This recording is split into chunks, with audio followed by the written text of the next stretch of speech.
புனித வாரத்தில் நடைபெறுகிற திருநிகழ்வுகளில் முக்கியமான ஒன்று திருத்தைல மந்திரிப்பு என்று அழைக்கப்படுகிற புனித எண்ணெய் அர்ச்சிப்பாகும். மறைமாவட்ட ஆயர் தன்னுடைய உடன் பணியாளர்களோடு இணைந்து இறை மக்களோடும் இணைந்து நிறைவேற்றுகின்ற திருப்பலியில் 3 வகையான எண்ணெய்கள் புனிதம் செய்யப்படுகின்றன.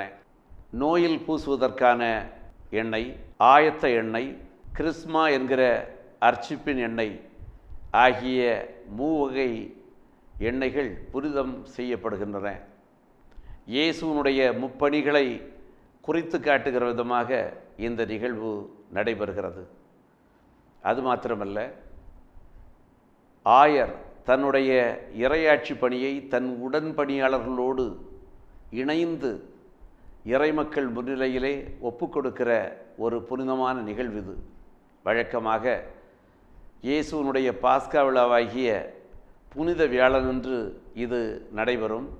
என்றாலும் நடைமுறை வசதிக்காக அதனை புனித வாரத்தினுடைய திங்களிலோ இல்லை செவ்வாயிலோ அதை நிகழ்த்துவதுண்டு. இந்த நிகழ்ச்சி மறைமாவட்ட அளவில் இறைமக்கள் யாவரும் இணைந்து ஆயரின் தலைமையில் அருள் பணியாளர்களோடு இன்னும் துறவற நிலையினரோடு இணைந்து இந்த புனித நிகழ்வை நிறைவேற்றுகின்றார்கள். அங்கேதான் ஆயர் தன்னுடைய உடன் உழைப்பாளர்களாகிய அருள் பணியாளர்கள் அனைவரையும் இணைந்து பயணிக்கிற திரு அவையில், கிறிஸ்துவின் மறைவுடலாம் திரு அவையில் நாம் எப்படி இறையாட்சி பணியை மேற்கொள்ள வேண்டும் என்பதனுடைய உயர்ந்த உதாரணத்தை விளக்குவதாக இந்த நிகழ்வு இருக்கிறது. இங்கே அர்ச்சிக்கப்படுகின்ற 3 வகை எண்ணெய்களும் 3 முக்கியமான பணிகளுக்காக பயன்படுத்தப்படுகின்றன.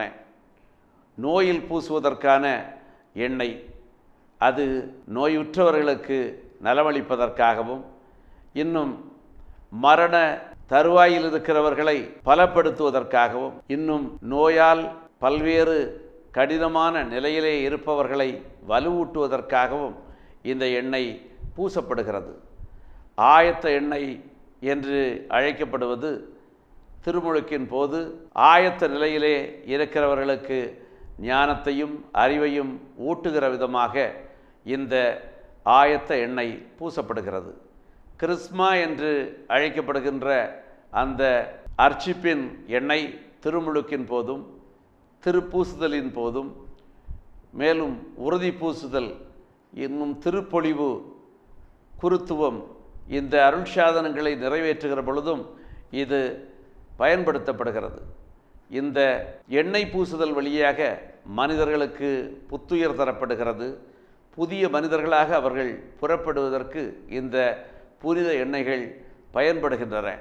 நம்முடைய அன்றாட வாழ்வில் நாம் பல்வேறு நிலைகளிலே பாதிக்கப்படுகிற பொழுதும் இறைவனுடைய அருளை பெற்று வலுப்பெறுவதற்கும் இந்த எண்ணெய்கள் அடையாளமாக நமக்கு பயன்படுத்தப்படுகின்றன. புனித எண்ணெயினுடைய மகத்துவம் நம்மை புனிதர்களாக மாற்றுவதுதான். சாதாரண மனிதர்களை சாவின் நிழலிலிருந்து வாழ்வின் ஒளியை நோக்கி வழி நடத்துவதற்கு, பல்வேறு நிலைகளில் தவறிப்போகிறவர்களை புனிதமான வழிக்கு அழைப்பதற்கு, நோய் நொடிகளால் இன்னும் வேதனைகளால் வலு குறைந்திருப்பவர்களுக்கு பலமூட்டுவதற்கு இது பயன்படுகிறது. அது மாத்திரமல்ல, சாதாரண சாமானியர்களை பிறப்பு நிலை பாவத்தால் இந்த உலகத்திற்கு வருகிறவர்களை கடவுளின் குழந்தைகளாக்க இந்த அர்ச்சிப்பின் எண்ணெய் பயன்படுத்தப்படுகிறது.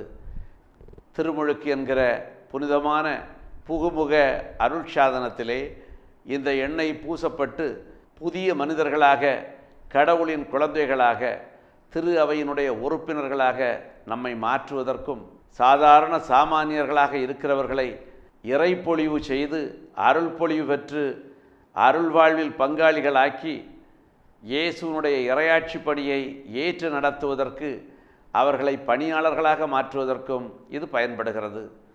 ஆகவே இந்த புனித வாரம் நம்மை புனிதப்படுத்துகின்ற வாரமாக இருக்கிறது. நாம் மேற்கொண்ட பல்வேறு தவ முயற்சிகள், அறச்செயல்கள் நம்மை புனிதத்தை நோக்கி அழைத்து செல்ல வேண்டும். எத்தனை எத்தனை அறச்செயல்களை, தவச்செயல்களை, ஜெபதவங்களை நாம் மேற்கொண்டு வருகிறோம். இந்த அறச்செயல்களெல்லாம் நம்மை அருள் வாழ்வுக்கு அழைத்து செல்ல வேண்டும்.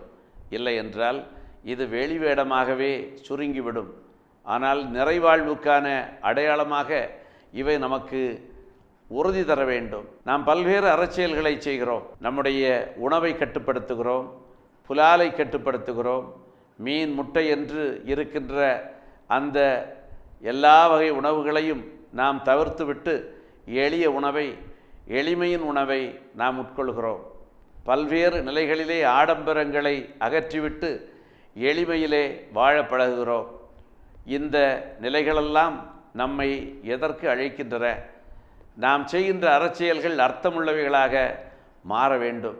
எப்படிப்பட்ட மாற்றம் என்றால், நாம் உண்ணா நோன்பு இருப்பதிலே அதில் மிச்சமாகின்ற பணம் பசியால் வாடுகிற மக்களுடைய வயிற்றை நிரப்புவதற்கு பயன்பட வேண்டும். நம்முடைய எளிமையான சிக்கனமான வாழ்வின் மூலம் சேமிக்கப்படுகிற பணம் வாழ்க்கையில் வறுமையை சந்திக்கிறவர்களுக்கு வாழ்வளிப்பதாக இருக்க வேண்டும். அப்படி என்றால்தான் நம்முடைய அறச்செயல்கள் யாவும் அர்த்தமுள்ள செயல்களாக மாறும். புனித எண்ணெய்கள் மாத்திரமல்ல, புனித எண்ணங்களும் நம்மை புதிய மனிதர்களாக மாற்றிவிட வேண்டும் இந்த புனித காலத்திலே.